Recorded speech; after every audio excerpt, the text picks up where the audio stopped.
Hello everybody.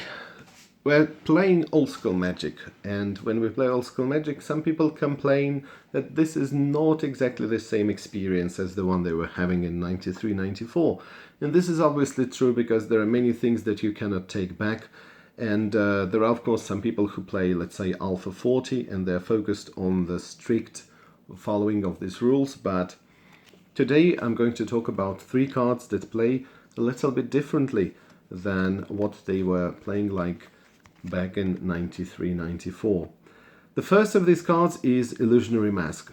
Illusionary Mask is a card that is very interesting.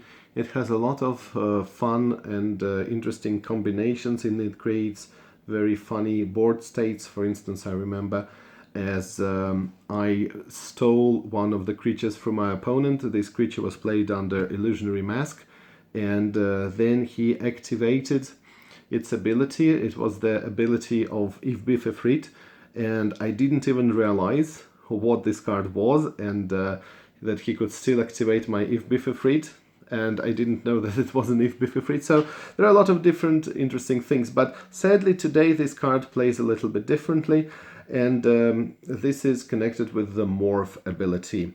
And the thing is that today, when you cast a card under Illusionary Mask, you still do the same things for the casting costs and so on and so forth, but it becomes a 2/2 creature.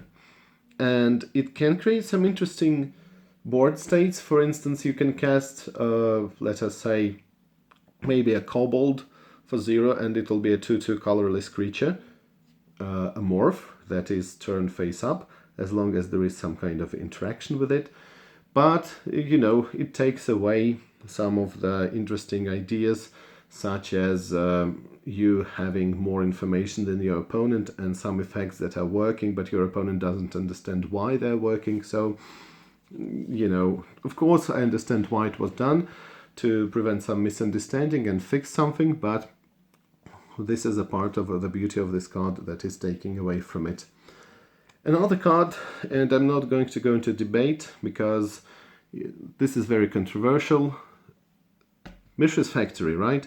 Mishra's Factory is incredibly popular. It's ubiquitous. You are going to see it in every tournament deck, and in a lot of builds people use this card, and some see it as a bit of an issue because this card was not originally being able to pump itself. So now you can activate it for 1, block and tap, and essentially get a 3/3 blocker.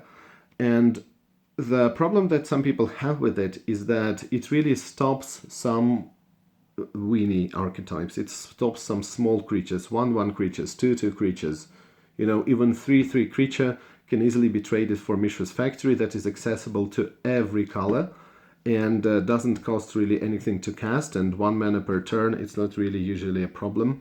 And this is one of the arguments for 4 Strip Mines for some people who play, for instance, under Eternal Central rules. I'm not going to go into that debate, and I should say that I like Mishra's Factory. Of course, it's a really beautiful, important, iconic card, but sometimes, you know, the pity is that it is an auto-include for many decks and many players, and as a result we see the same cards, you know, one after another, and as a result we don't see some of the more fun and rare things.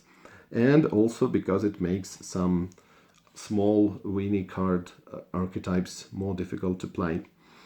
So this wasn't the case. They couldn't pump themselves and deal damage because tapped attackers didn't deal damage in the past. And of course there are more than just 3 cards that I have described, but for this particular video we're going to stop at that. And this is definitely not a card you will see played every day. Here you've got this interesting idea, and this idea can be seen in War Barge, in Vodalian War Machine, and some other things like that.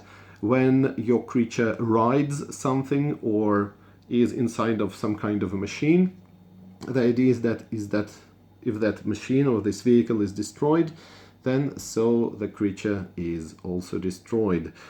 But this card, interestingly enough, unlike War Barge and some other cards, by the way, was later errated. And now, if that creature is put into the graveyard before end of turn, destroy flying carpet, these lines are gone. So Today you can safely ride a flying carpet and not be afraid that it is destroyed.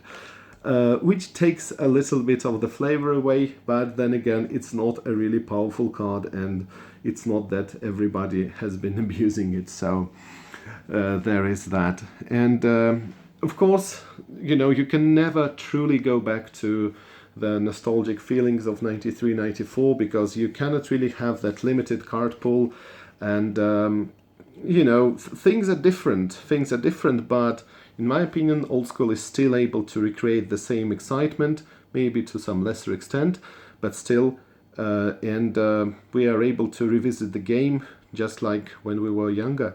And I think that this is really beautiful and brilliant. Thank you for watching. There will be more, so stay tuned for that, and maybe I hope that you learned something new. That is it for today. Bye.